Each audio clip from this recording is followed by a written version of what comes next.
Welcome to the Living Medicine podcast, where we talk about ethical medical use of psychedelic psychotherapy, teaching skills, examining the issues, and interviewing interesting people. Now let's start today's show.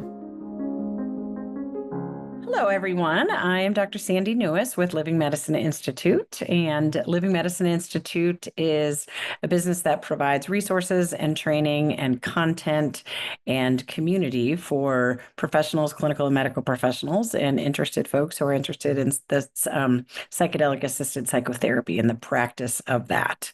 And I'm really honored today to have Dr. Gita Vaid, who I met at a retreat that she was helping to co-lead through Ketamine Training Center, and that's how I know her. And then I have since seen you speak at conferences, and I've seen little YouTube videos and this and that, and I'm really honored to have Dr. Vaid here. And so I'll give you her formal bio first, which is she is a board-certified psychiatrist and psychoanalyst, which is something that we're going to talk some about, I hope. Practicing ketamine-assisted psychotherapy in New York City. She is co-founder of the Center for Natural Intelligence, which is a multidisciplinary laboratory dedicated to psychedelic psychotherapy innovation and clinical practice. She's on the faculty at NYU Medical Center and a psychoanalytic training at the Psychedelic Association of New York. She's trained in lots of many different things. And I also know, I believe, right, that you are one of the trainers with the MindMed program as well, which is an international program teaching about psychedelic assisted psychotherapy. So that's the formal. Is there anything that I missed in there that you want to add that people want to know about you on the kind of what you do in the world side? No, I think you pretty much covered everything. And thank you for having me on the podcast. It's a pleasure to be with you. Good. Well, I am really thrilled to be here. And as you know, I have always just been very impressed by your ability to articulate the complex clinical process that is really found in psychedelic assisted psychotherapy. And, many people, are like, aren't you just kind of like hanging out? And hopefully we're past that as a field, but there are still many people who think that that's just what we're doing. So for the people who are listening, my hope is that we'll be weaving that in, just some discussions of the more kind of complex clinical processes and also innovation that can be found in this. But I want to start, just because I always love to start with this, is like, kind of how did you make your way to the psychedelic field, and what draws you and what keeps you there? Like, what excites you? Like, how did you find yourself like on this path, like committed to this? Well, actually, the way I got into it is an interesting story. And in hindsight, I think that, oftentimes I think people who get into this work feel like, there's sort of an unfolding that happens, which very much mirrors, I think, the psychedelic process of healing itself. Mm-hmm. I was in private practice for quite a long time, already a psychiatrist and a psychoanalyst, and really enjoying clinical work, doing psychodynamic psychotherapy predominantly, and also psychopharm for usually for colleagues who I would not really work with individuals who just wanted to dampen symptoms, but to manage symptoms for my own patients who were interested in the deeper process, or colleagues who were psychotherapists. I was really interested in pharmacology too. And one of my close colleagues who I admire was an older psychoanalyst who had the privilege of working with Dr. Humphrey Osmond back in the day. And Dr. Humphrey Osmond, as many people might know, was the psychiatrist who worked with alcoholism a lot in Canada. Yeah. And he coined the term psychedelics, actually, because he was using LSD psychotherapy at that point. So my colleague told me all about his experiences. And in those days, you could write to Sandoz and get a vial of LSD for research in the middle. Excuse me, can I get some of that, please? Sure, nice. There you go. So he pretty much did this, and with his young therapy friends, they explored and experimented, and he talked so much about how it changed his life. So I heard a lot about this from people who were back in the earlier wave of psychedelics, and it was beyond fascinating. And I just thought, well, that's not happening in my life and in my career. But I was on faculty at NYU, so I did wind up with him connecting with the group, with Steve Ross's group, who were doing a lot of work with psilocybin at the time, with end of life anxiety and depression, with also Dr. Gus. And I was really interested in the research that was coming out. But actually, I think what really galvanized my own personal journey was I was working with a gentleman that I would only meet with twice a year for psychopharm follow-up, just to refill his sleeping meds, his as-needed meds. He was doing great. And he came in for a follow-up visit. And the experience of sitting with him was incredibly different. So I kept on burrowing around, asking what was different in his life. And in terms of his everyday life, nothing had changed. Oh, interesting. And so I finally asked him, like, he's like, what are you trying to get at? And I said, I'm trying to understand. I just leveled with him. Yeah. Why it's so different sitting with you. And he said, what's so different? And I said, I can have emotional connection with you like I've never experienced before. And Yeah. I'm scratching my head, wondering what's different. And your relationship is the same. Your life and work is the same. And he said, is it that noticeable? And it was interesting. And he was the one who told me he was working with an underground facilitator. Not because he had end-of-life cancer and anxiety, but because he was in his 80s and he figured, I'm dealing with mortality and it's more imminent than when I was younger. And this underground therapist has changed my life. Yeah. So I asked him, would you ask that therapist if he'd be interested and open to have a conversation with me?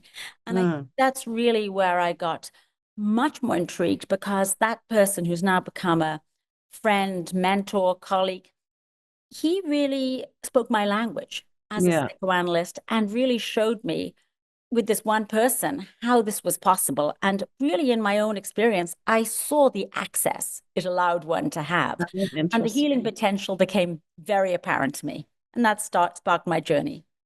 So it was kind of through the research side, you're getting exposed to that. You're kind of in, New York City and that hotbed of psychoanalysis, and, and then you see this patient who's just like remarkably different. Oh, how interesting. In my mind. Mm-hmm. Right? Huh. And good for you for noticing that. I bet he was like, wait, what? So then you went on and, started to do this clinically. I know you're still involved in research and, kind of very interested. Then I felt I need to know what's going on in the field. And I started, getting involved with MAPS, becoming a MAPS therapist, and really learning everything, working with a lot of underground facilitators to learn everything I could about it. At that point, it was early in the second wave, so people were very accessible and excited and open. And I saw Dr. Phil Wolfson talking at a bunch of conferences and thought he was brilliant, and was starting to hear about ketamine and read about it. And then when he announced his first training in ketamine-assisted psychotherapy, I pretty much bombarded him with emails because he was never getting back to me saying, I want to be part of this. And he finally said, stop writing to me. You're on the list. Calm down.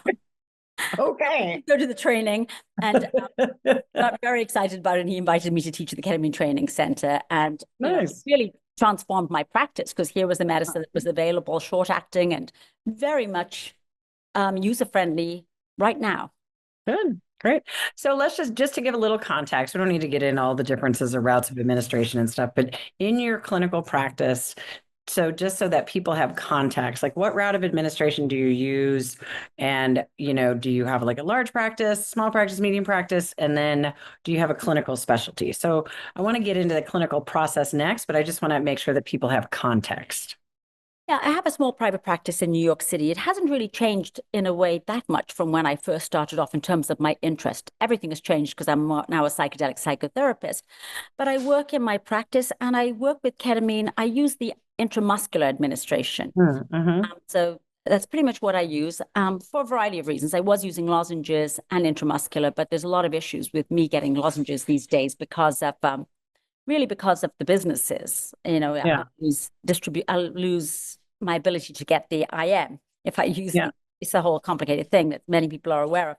So I work with the IM, and I would say my practice has always been, even when I was a psychotherapist, is if someone was in crisis, I would stabilize them. But really, I was interested in doing the deeper process to get to the underpinnings of healing and seeing how much plasticity there was to get to the deeper layers of why someone is depressed or anxious or not feeling their best or thriving. And the same is true with psychedelic psychotherapy. If someone is in deep despair or suicidal, I might advise them to actually go to an IV clinic to get stable. And then when they're stable, they might come back to me to do the deeper process of, now your head is above water. Let's get work. And when someone's drowning, it's hard to do the deeper work because the issue is stabilizing. But I'm really much more into it. So I, really work with people doing 3-hour sessions to try and get to the deeper process and activate, their own healing. Nice. All right. So let's talk about that. So, we can just start general. I know that I have heard you talk about psychodynamic psychotherapy or a psychoanalyst. I also, was trained in psychodynamic with a real focus on the use of the relationship in the present moment. And so, those are some things, that really captured my attention. So just in thinking about that, like, if you consider yourself to be a psychodynamic or, psychoanalytic therapist using ketamine, like what does that look like? What is your, like, tell me about your clinical approach. Well, I would say a lot of the pieces of how I work, which is fairly similar to you, I think, in terms of being very interested in the relationship, using a relationship, being in the present moment, using transference, all of that is applicable. So a lot of my skills that I honed as a psychoanalyst or a psychodynamic psychotherapist are still incredibly relevant and applicable. And so what I do in my office, I really would say is really psychedelic psychotherapy, because I think it's actually, even though the some of the tenets are the same, the application is different. Yeah. Highly relational. I think one of the big shifts that I like to think about is with psychodynamic psychotherapy, it's very much focused on how is the past affecting the present moment? How are these interjects or dynamics that are patterns that we hold in our mind and in our body? How do they play out in the present moment in one's everyday life? Yeah. And oftentimes, a lot of the work is trying to elucidate those kind of parallels, and more importantly, seeing them in the transference in the room right there. So in that kind of crucible in the transference, you can kind of have a chance of working through them. And Can you give an example of that? Like, I think a lot of times people throw around those terms, but people are kind of hungry, like I do a whole extensive developmental history during preparation, which is not something that everybody does, but I can't really work without it. And I would assume that you do some of that as well. And then I'm also just curious how it shows up in the session then. Well, I was going to say that's more for what I do with psychodynamic stuff. With the psychedelic psychotherapy, it's a little bit different. For me, I like to understand those patterns, and I assume they're playing out. But more, I'm interested in let's try and elucidate them, not to kind of labor over it as I would have done in exhaustive detail as a psychotherapist. More to realize, okay, so now you and I are up to speed. They're probably playing out in the present moment, and that's your prison. And how do I, and also it's not only your prison, it's your cage, but it's also solving a lot of underlying problems to allow you to be safe and be in the world safely and thriving. How do we actually fix the underlying problems which allow you to break out of that box and actually flourish into ways that have previously not been available or established? So it really shifts it from backward focusing to actually future thinking. So I think that's the big pivot that I really appreciate with this work. To your point of how does that look in the room, I would say it plays out in many different ways. A lot of it has to do with deep listening, of trying to listen to what's happening, following the person's process. A lot of it is providing, I think, certain capacities that the person hasn't been able to receive, or even if they have, they're not in such an open state where they can actually absorb the feelings or the information. In some ways, it's like almost upgrading the operating system in this crucible. Because under psychedelics, as you know, the mind and body is primed for transformation, and we can really take in new stimuli.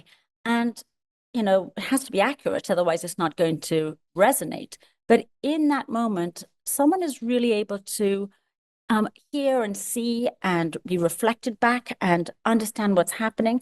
And I'll say what happens oftentimes, a common thing that happens is when I will share things I'm noticing the person's session, they will say, "Oh my goodness, Dr. Vaid, you're brilliant." And I will say, actually, everything I said is what you said.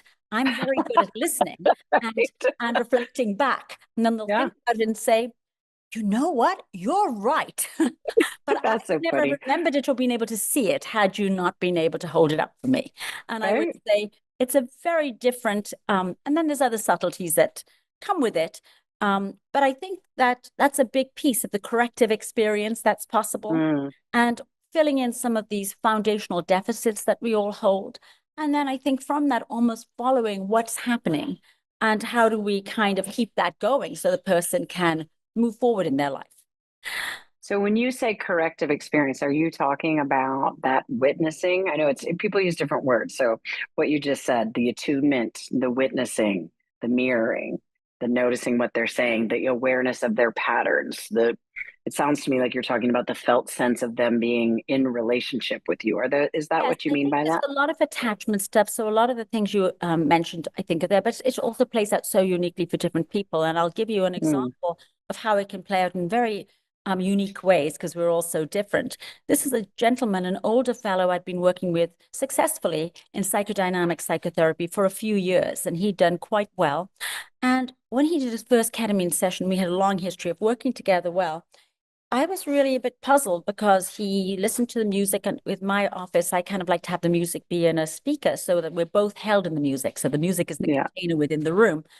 And he actually kind of said, I don't know if I want you listening to the music. And I was like, Oh, and I was like, what do you mean? He said, I think if you don't mind, I think I'd like to have my own music that's just mine. And I don't know if I want you to be part of the session. And it was so interesting to me because this was a man who could not have been more of a pleaser. In fact, that was yeah. the course of the work was about him learning about his pleasing tendencies, his caregiving tendencies, and to have awareness of that tendency. So this was not him being a pleaser. But what it actually turned out being, and we actually kind of modified it, I didn't Mm, analyze it. We kind of said, well, the next session you can bring in your own headphones. We'll have yeah. music be your music. And he said, I'd prefer if you don't talk to me. I don't want you to touch me. I don't want you to. It was by his, Okay. but a lot of it was about him feeling what he came to understand was he had felt so intruded upon in terms of Mm, boundaries with his mother and enmeshment, and so much of his pleasing and being an extension of her for safety was what we talked about, but in a very present here and now experiential mm, way. He was yeah. taking charge and drawing the limit and having his boundaries and telling me, here's how you're going to help me. Here's how you're not. I want my own space. And really was Mm, drawing it. And so I was a little bit shooting in the dark initially. I could sense a process is happening, but it was fascinating to me to see how, in his case, it was listening, reflecting, responding, but it was almost the inverse of what I was typically used to. But it's so creative and such an amazing way he was able to use the session skillfully to listen to his own needs and process to really heal himself. interesting. So how did that unfold? Were you just quiet the whole time and then you did that work in integration, or did he eventually take off the headphones, or how did He that saw work? that and it was really helpful for him. Over time, he decided he wanted to take the headphones off and he was much more Mm, able to share the space. And this corresponded in his outer life of being able to sort of set limits and not be so inclined to give himself away, which did cause some friction in his relationships in his everyday, mm, which was not easy, but he really felt I have to be true to myself. I've given myself away and was able to navigate that and get to a place both in relationships outside in the world as well as in the session of we can have a shared space and yeah. neither of us have to be tugging at you for you. And so Mm, that was really reflected in being able to share in the same space and loosen up some of the need for his own boundaries and protectiveness. So it was mm. very interesting how it was really a process which we could see mirrored out in the session and outside of the session. Oh, how interesting. Actually have had a few clients through the years. I talk most of the time. I'm not just me, but we're engaged, which is one of the things that people don't always realize. I think more and more people do, but that ketamine assisted psychotherapy, at least the way we do it and I do it, is that we are talking.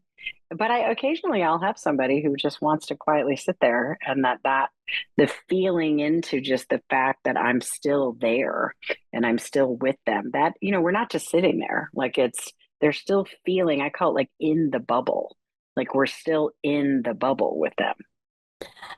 We're definitely in the bubble with them. And this, I'm not sure why this wonderful patient comes to mind today as I'm talking to you, but I think it's a good example because this was the person that, as I started off saying, I prided myself on working quite successful with him for several years in psychotherapy. The other thing about the case that was really remarkable to me, and this was one of my earlier patients, um, I was really amazed that a lot of what we had talked about his past, and he'd been successfully married for quite a long time with two grown children. Um, he talked a lot to me initially about the trauma of his first wife who had made a suicide attempt in front of him. And this was Oof, decades earlier. But when he came to right. treatment, he was married for, I think, 20 years, grown Yeah. children, there were other issues that were more prominent. So I was aware of that history, and we talked because it was quite remarkable.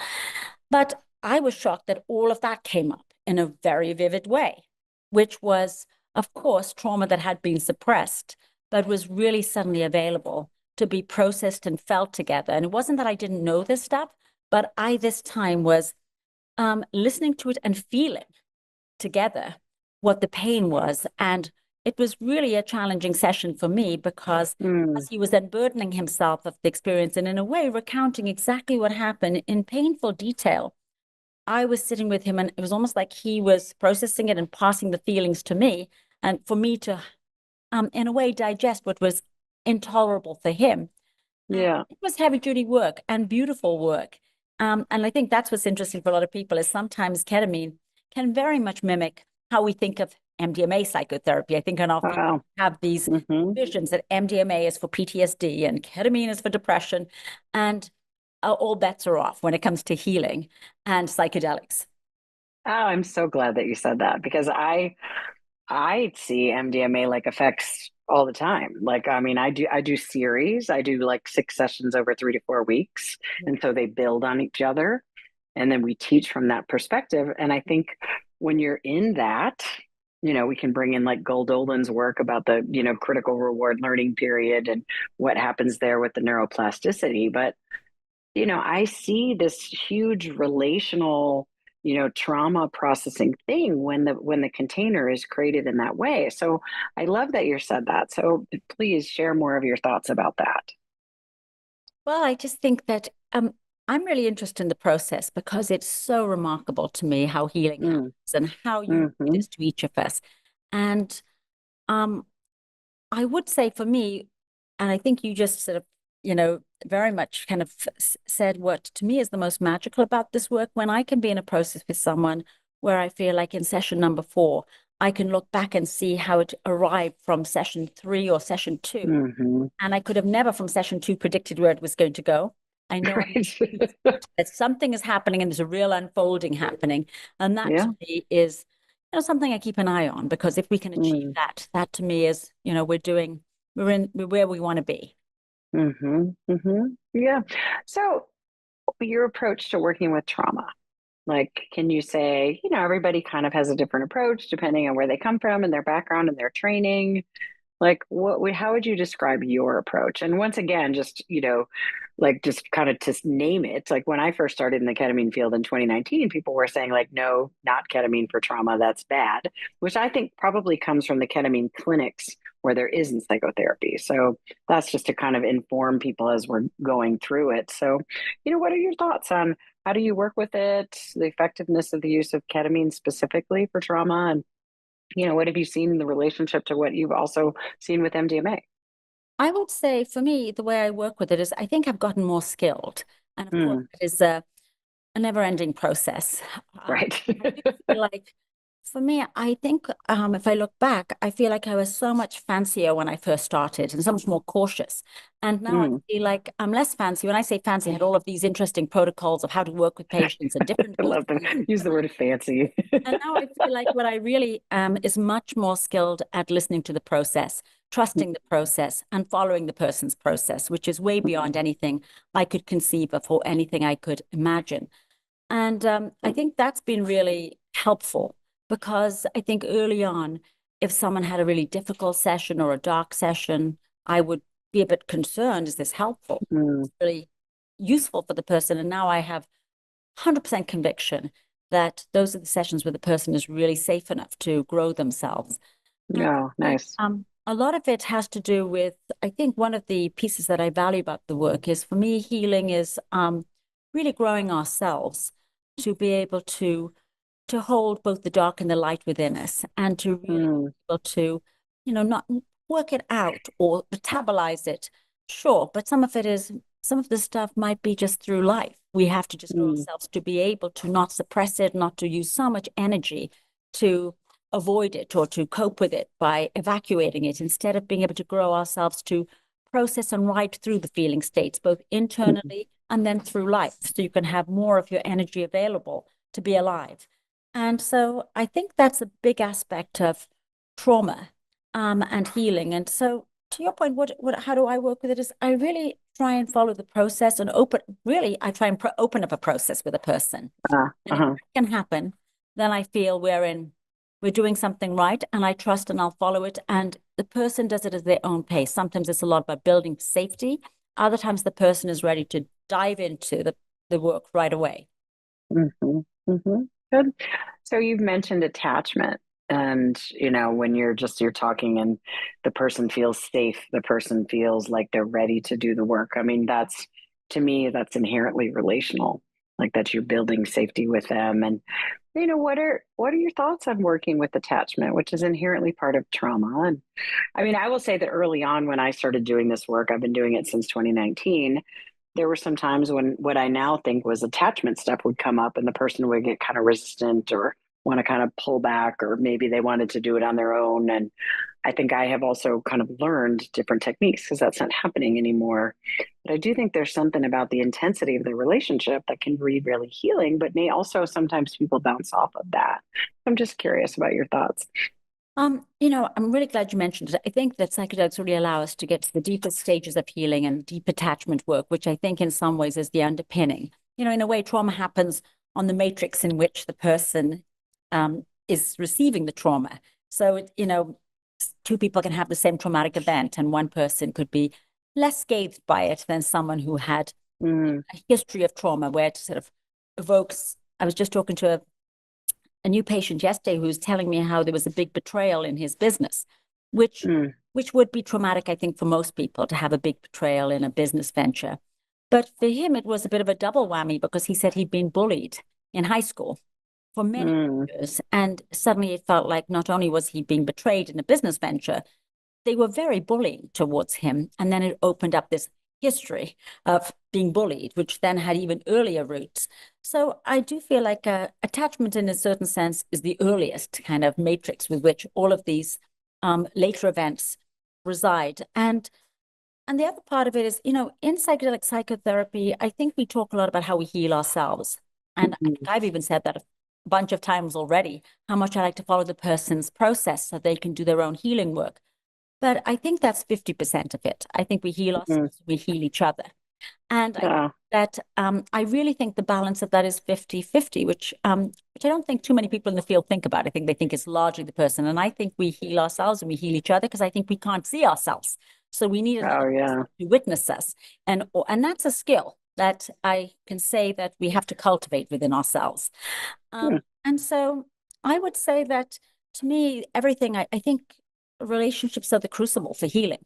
I think yeah. we can't really heal ourselves, just like we can't analyze ourselves, even if we're really, really sophisticated psychotherapists. We're going to be a lousy psychotherapist if we think we're the one who's going to heal ourselves or analyze ourselves. And I think in a certain self, that is true of psychedelic work or healing work in general. We need each other. We need relationship. And that's Mhm. really where all of this stuff comes alive. Nice. I love that. So, the piece, what you just said, I want to just highlight that, like, because this work is so nurturing and powerful for me, like to be able to kind of go into the bubble with a client and have the trust and the honoring of being in there. And it's also a very meditative state. We can make light of it and say there's like a contact high, but it's more you're in, to use your word, you're in the process with them. And it's very, very rich on a personal level. And I feel like it impacts me all the time. So, Absolutely. I mean, it's a very open field. It's very undefended. I also think a big aspect of the relationship repair and the work is intimacy. I think the deeper someone can go within themselves, the deeper they're available to be in relationship with another person. You really see that very, very deeply in the psychedelic space. The person is dropping in, particularly with ketamine work. They're dropping out of thinking mind. They're going to deeper places. Feelings are coming up, sensations that they're holding in their body. They're going deeper behind their everyday kind of space that they live in. They're going deeper within themselves. And sometimes you get a hint into why they were blocked from those deeper places. Pain comes up, feelings come up, grief comes up. But the deeper they can go with themselves, the deeper they're available for a new relationship. And the first one is going to be right there with the therapist in the room to feel. mm, And that then very quickly translates into the person having more of themselves available for relationship in everyday life. I love that. I mean, that applies with psychedelics and also traditional psychotherapy, that it's just like we can free that up. So you mentioned thoughts and feelings and sensations, which is a great kind of segue into the next thing I wanted to just check in with you about. I've been kind of working with this theory on like state versus content. Like, is it the processing of the content? And then with the relationship being kind of a critical bridge, or are we helping people learn to kind of, to kind of draw from Bessel van der Kolk's work about just shifting state and being able to, be in well-being and to have a more flexible way of being in the world? And I'm just curious, for you, what are your thoughts on the balance of being, the specifics around processing content versus helping somebody shift state? And or are those even separate distinctions for you? Well, the way I would, what it brings up for me, listening to those two different points, I would say that, I think we get attached to our trauma. As human beings, I think we tend to get an identity becomes what are our problems, and psychotherapy tends to reinforce that. But even if not, I do think very quickly, once we start healing ourselves and doing some of our processing and having more access to what's beneath the surface in ourselves, very quickly, I think it shifts away into more of a flourishing and well-being. And how much can we operate of having more goodness in our life? Can we let go of some of these negative influences, and can we actually open ourselves up to more? And I think that's a pivot, and that's a shift that I think can be really cultivated and reinforced. And those equilibriums and set points, I think, shift. And I do see this all the time, that in psychedelic work, very quickly, after, when I say quickly, I said after we do enough healing work, it does shift into how much goodness can you tolerate in your life? Could you tolerate letting go of some of those issues? Could you write your own story? Could you live the life you want instead of replaying those patterns or complaining about what you didn't get? What if you're the author of your own life and you could nice. yourself? So I think it shifts a little bit into a very different way of, are you ready to let this go now? And ready to have a different life, the one that you are in charge of or entitled to, and how much can you allow yourself? So I think it's surprising. You would think, well, who wouldn't be running to do that? But as it turns out, that's heavy work for all of us. That's not things are built. So in theory, it's great. In practice, it's not so easy. And I see this all the time, that the person is trying to provide more for themselves and they run into a lot of anxiety. That I even happened this morning in a session. The person said, my life is going amazingly well. And I said, and yet what? And they said, I'm waiting for the other shoe to drop. And we talked about how much that anxiety, that it's all going to fall apart, that she's not really allowed to have such freedom from anxiety and pain and suffering, including even in her sense of herself. She's like, I'm really quite competent. I'm doing this well. My life is going well. And usually her sense of herself was being, not good enough, not as brilliant. And we could really, and she's done a lot of amazing work to get herself to this place, but you could see she was pushing back to, it's all going to fall apart. I'm not allowed to have so much goodness. So that's one thing about. I see that a lot, like the fear of like, there is a mower out there. So listeners, sorry. Like suddenly I'm having this moment where the mower is getting closer and closer. What can we do? But I think that the piece about actually helping people feel safe, feeling at least okay, if not well, is a really big part of this work. I agree. I think safety is critical. I think for some people, like ketamine and psychedelics oftentimes take someone to the place of safety, sometimes for the first time. Yeah. Almost just learning and discovering what is it like to be me, or what is it like to be yourself when you're not in survival. And all that. Oh, that's a nice phrase. What is it like to be you when you're not in survival mode? And for a lot of people, it's a discovery. Yeah, I love that. So I want to switch gears a little bit and just, you're involved in training. I'm involved in training. Like there's more and more training programs popping up. And tell me your thoughts on, how do we train people well?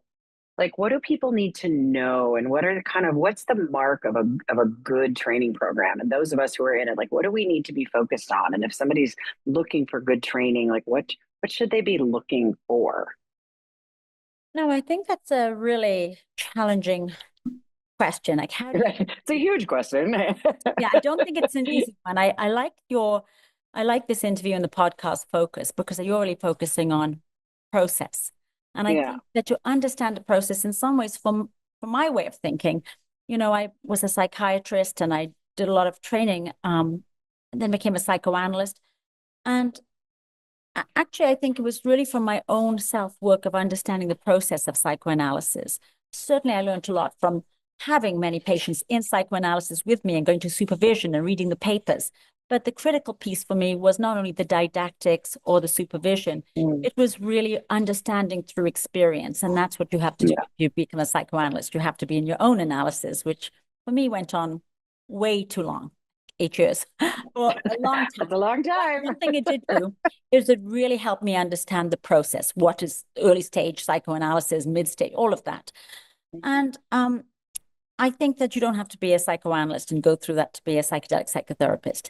But I do think understanding the process, to me, nothing rivals it than understanding an unfolding process. And I've done so much training myself, being a psychopharmacologist, a psychiatrist, a psychoanalyst.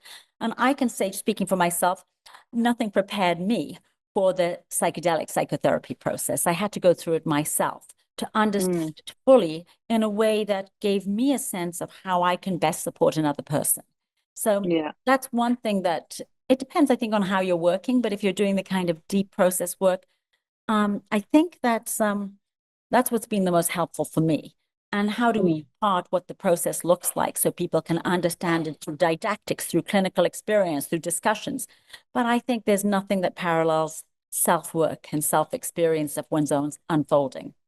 Right. I mean, one of the kind of, I don't know about the training. I mean, I know that Ketamine Training Center does a lot of experientials, and we actually do 7 medicine sessions in our level 1 clinical intensive. And I'm just sounds like that's something you would share, that people, should really also be looking for a training program where they get enough experiential to really understand the rhythm of it. I think, to my mind, if you're doing this deeper work, I think that's a critical piece. The other part is I think that psychotherapy is such a rewarding field, even with or without medicines, because it's one that we grow at and we get better at. And I know that most psychotherapists, my colleagues, myself included, I'm always looking for new things. I'm always trying to develop myself. And it's so gratifying to get better. I mean, I've been doing this for 35 years and I'm so much better than I was 5 years ago or 10 years ago or 20 years ago. And hopefully that continues throughout one's whole life. But I think self-development is a really important piece. How do we develop ourselves? And I think psychedelic psychotherapy is unique because it gets to these deeper places within ourselves and with other people. So how do we prepare ourselves to do that really, really depthful work with another person and become really skilled? And I think it calls for really a lot of self-development. And it actually is a labor of love because it's so gratifying to do this work and to be able to, it's almost like being in an archaeological site with a person's oldest experiences and memories and dream work all at once, except for you get to participate in it. But to really, it's such a magical, very, very unique field. How does one prepare to do that work and really not miss the opportunity with a person, or even worse, inadvertently, not drop the ball, which can ordinarily be not such a big deal because you can repeat in the next session. But in this work, it's quite unforgiving if you make a blunder because the person can be very wounded because the field is so open. So I think it's a really important piece, is not only doing your own work, but also how do we develop ourselves? Right. I love that. Yeah. I mean, that's this work can turn you inside out, for the better, for the worse, but knowing that that's a part of the process. And, I think it's so important. Like, we're all in this together, like this is a new thing. So, yeah. So I know that you're also known as an innovator. And so just anything else that you'd like to say about that, innovation in the field, what the potential is, and then just anything else you'd like to share just in our last couple of minutes here. I'm really interested in psychotherapy innovation. I just did an innovation project, which hopefully I'll be sharing at some conferences, looking at music. And what we did is we had 4 different skilled facilitators really displaying how they use their own models of the mind and psychotherapy models, and then weave that into music. Interesting. So we had Dr. Joe Tafor, who's an amazing clinician, and he's also an ayahuasquero. But we used ketamine, and he used his Icaros, which is really a very unique way of healing using sound, and it's very energetic to access trauma in the body. We had Name Natumai, who's an amazing facilitator, who used a model, reworking a feminist model of Stan Grof's birth trauma, where she really invited people to birth themselves through this incredible music that really allowed you to journey through the birth passage in your musical experience and to rebirth yourself. So it was a Wow. on breath work as well as a feminist reworking of Stan Grof's birth matrices. And then I had Barry Walker, who is an amazing clinician looking at character defenses and using music as an entree into exploring the layers of yourself. And the final one was East Forest, who's an incredible musician who a lot of facilitators are very familiar with his work. And he has a whole way of thinking about music as facilitator, and has a lot of music that is available and readily available for free on various platforms.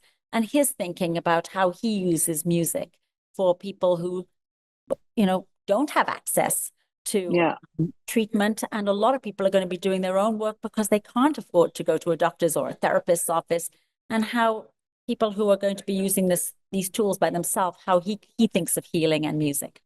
So as you can tell from this, I'm a big fan of us having new theoretical platforms and to be a little bit more rigorous, not to squash the field, but to actually start building a whole new discipline, which is evidence-based. Because what I'm a little bit dismayed at is a lot of the studies are trying to fall back on evidence-based psychotherapies, which really have, in a way, it's staying with the old paradigm of healing and not moving forward with what's possible.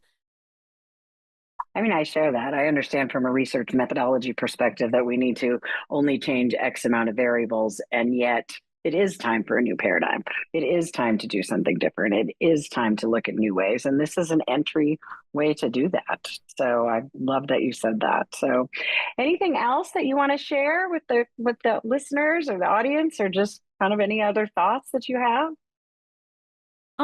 I guess for people who are not so acquainted with this work, what I would say, when people oftentimes ask me to describe it, and I can talk endlessly, and oftentimes I'll ask people, did my explaining it help you understand and prepare you? And they say not at all. But I would say, I personally think you're quite articulate. The therapists or even patients who are interested in this, the thing that I've come to that I think is really tapped into in this work is the genius and creativity and power of dream work. And in dreams are just so magical, and every element is so saturated with significance and meaning and associations. And the dreamer, of course, is ourselves. And I think really that imagination and that creativity is really the piece that blows me away in this work, that the person's ingenuity in being able to craft together repair and healing is just phenomenal. And there's countless examples of it. But I would say in some ways we all have access to that because we've all dreamt our dreams. And I think it's really, that's the piece that this work captures and touches into. I love that. So, well, thank you so much. I appreciate you sharing your wisdom and your clinical expertise and your thoughts and your passion. So I know that you are all into this work as I am, and many of us are. And so I know that the field has benefited. I personally have benefited. I hope that the listeners benefit. And I just really appreciate all that, the way you show up in the world and all of your knowledge and wisdom. So thank you so, so much. Thank you so much, Sandy. It's been a pleasure to be in conversation with you. Thank you for having me. Let me ask you one more thing. Is there a way people can find you? Do you have any upcoming events, any upcoming talks? Like how do people find you and get more opportunities to learn from you? Thank you. I've actually been taking a little bit of a break from teaching, but I will be talking, hopefully I'm going to be applying to a few conferences to present this work on the music project. Mostly in clinical practice, but there'll be more information at the website, centerfornaturalalintelligence.com. Great. All right. Well, thank you so much. Thank you so much. Thanks for listening to Living Medicine. We'll see you again next time. Be sure to click subscribe to get future episodes.